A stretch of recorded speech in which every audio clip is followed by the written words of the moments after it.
Assalamualaikum warahmatullahi wabarakatuh. Selamat pagi teman-teman, ketemu lagi bersama saya Ibu Nur Habibah dalam mata pelajaran ilmu pengetahuan alam yang membahas tentang rangkaian listrik. Ayo teman-teman, kita simak video pembelajarannya berikut ini. Nah, kita akan membahas jenis-jenis rangkaian hambatan. Yang pertama ada rangkaian seri. Rangkaian seri adalah rangkaian listrik yang tidak memiliki percabangan kabel. Jika tidak ada kabel yang bercabang pada suatu rangkaian listrik seri, maka akan mengakibatkan aliran listrik yang mengalir akan terputus jika salah satu ujung dari kabel terputus, sehingga arus listrik tidak dapat mengalir di dalam rangkaian, yang menyebabkan sebuah lampu akan mati teman-teman. Nah, rangkaian ini yang digunakan untuk menghidupkan beberapa lampu sekaligus. Nah, teman-teman bisa lihat gambar berikut ini. Pada gambar ini, rangkaian serinya ternyata kuat arus akan bernilai sama, tetapi tegangan yang dihasilkan bernilai berbeda teman-teman. Secara matematis, adapun rumus rangkaian seri yaitu RS sama dengan R1 ditambah R2 ditambah R3 dan berikutnya. Atau bisa dirumuskan I total sama dengan I1 sama dengan I2 sama dengan I3 dan seterusnya. Baik teman-teman, kita selanjutnya akan masuk ke dalam contoh soal rangkaian seri. Nah, teman-teman bisa lihat contoh berikut ini. Hitunglah besar hambatan pada rangkaian seri. Rangkaian pertama yaitu ada 3 ohm, 2 ohm, dan 4 ohm. Maka berapakah rangkaian serinya? Kita masukkan rumusnya teman-teman. RS sama dengan R1 ditambah R2 ditambah R3. Nah, R1-nya berapa? R1-nya 3 ohm. Kita tulis 3 ditambah R2-nya 2 ohm.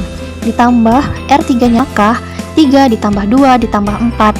Rangkaian seri totalnya adalah 9 ohm. Baik teman-teman, selanjutnya yang kedua yaitu jenis rangkaian hambatan rangkaian paralel. Apa itu rangkaian paralel? Yaitu rangkaian listrik yang memiliki percabangan kabel. Nah, di sini walaupun salah satu ujung kabel terputus, arus listrik akan tetap bisa mengalir pada kabel lainnya teman-teman, yang masih tersambung atau terhubung, yang dapat menyebabkan beberapa lampu lainnya masih tetap menyala. Bentuk dan rumus yang digunakan dalam rangkaian paralel yaitu, nah, seperti ini teman-teman, bisa lihat pada gambar berikut ini. Pada rangkaian paralel berikut ini teman-teman, ternyata kebalikan dari rangkaian seri, yaitu tegangan listrik akan bernilai sama, tetapi kuat arus listrik yang dihasilkan bernilai berbeda. Adapun rumus rangkaian paralel yaitu 1 per RP. RP itu rangkaian paralel ya teman-teman, sama dengan 1 per R1 ditambah 1 per R2 ditambah 1 per R3 dan seterusnya teman-teman ya. Baik teman-teman, kita langsung masuk ke dalam contoh soalnya. Hitunglah besar hambatan pengganti pada rangkaian berikut ini. Nah, teman-teman bisa lihat gambar berikut ini pada rangkaian paralel. Diketahui rangkaian paralel satunya yaitu 2 ohm, rangkaian paralel keduanya yaitu 6 ohm, dan rangkaian paralel ketiganya yaitu 4 ohm. Maka yang ditanya berapakah besar hambatannya? Selanjutnya kita masukkan rumus. 1 per RP sama dengan 1 per R1 ditambah 1 per R2 ditambah 1 per R3. Kita masukkan teman-teman nilainya. 1 per R1, berapakah nilai rangkaian 1 paralelnya? Yaitu 2 ohm. Berarti kita masukkan nilainya. 1 per 2 ditambah 1 per 6 ditambah 1 per 4. Kemudian penyebutnya kita samakan ya teman-teman. Nah, penyebutnya kita dapatin yaitu 12. Maka kita jumlahkan hasil dari rangkaian paralel berikut ini, yaitu 6 ditambah 2 ditambah 3, hasilnya 11. Maka 11 per 12, hasilnya yaitu kita balikkan menjadi 12 per 11. Baik teman-teman, selanjutnya kita akan membahas jenis rangkaian hambatan. Yang ketiga adalah rangkaian campuran.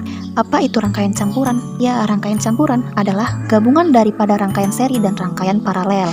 Rangkaian campuran ini seringkali diterapkan dalam rangkaian listrik rumah kita teman-teman. Nah, untuk rumus rangkaian campuran adalah gabungan dari rumus rangkaian seri dan rumus rangkaian paralel. Nah, teman-teman bisa lihat pada gambar berikut ini contoh soal dari rangkaian campuran. Nah, seperti ini dia teman-teman contoh soal dan cara penyelesaiannya. Adapun rumusnya yaitu rumus gabungan dari rangkaian seri ke rangkaian paralel. Baik teman-teman, demikian pembahasan kita hari ini. Ibu harap teman-teman semua dapat memahami materinya. Sekian dan terima kasih. Wassalamualaikum warahmatullahi wabarakatuh.